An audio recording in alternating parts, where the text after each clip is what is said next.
Well, immigration wasn't the only issue President Trump addressed via executive orders today. The president took action on items ranging from gender identity to the name of the Gulf of Mexico.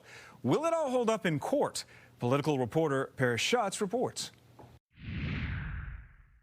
The president says he is ushering in a, quote, golden age of America, but he's also ushering in a massive expansion in executive authority with a shock and awe approach on day one.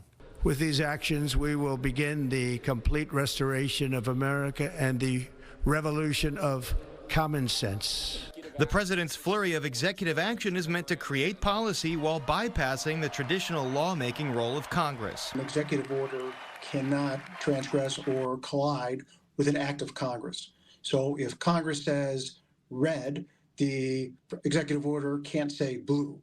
Among the sweeping orders, a proposed end to birthright citizenship, an order officially recognizing only male and female as valid genders, once again referring to Denali in Alaska as Mount McKinley, and renaming the Gulf of Mexico the Gulf of America.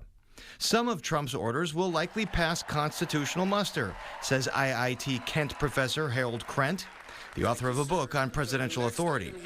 Others, he says, particularly birthright citizenship, which is codified in the 14th Amendment, likely will not. Because it's blatantly against the words in the Constitution, blatantly against the last 150 years of our history. LGBTQ groups like Equality Illinois say they are waiting to see the specifics of the gender order and how it affects federal documents like passports before deciding on legal action.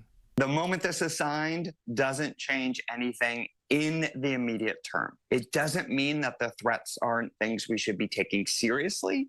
It just means we should be approaching it cautiously and intentionally. Krent says renaming Denali is probably okay, and the U.S. can call the Gulf of Mexico whatever it likes, but can't compel the rest of the world to do the same. So that is really for show, the renaming of the mountain and Gulf of Mexico. It has very little impact behind it, which may mean that it's insulated from legal challenge. The president also took action he says will unleash more domestic energy production in order of getting rid of additional IRS agents and one that withdraws once again from the Paris Climate Accords.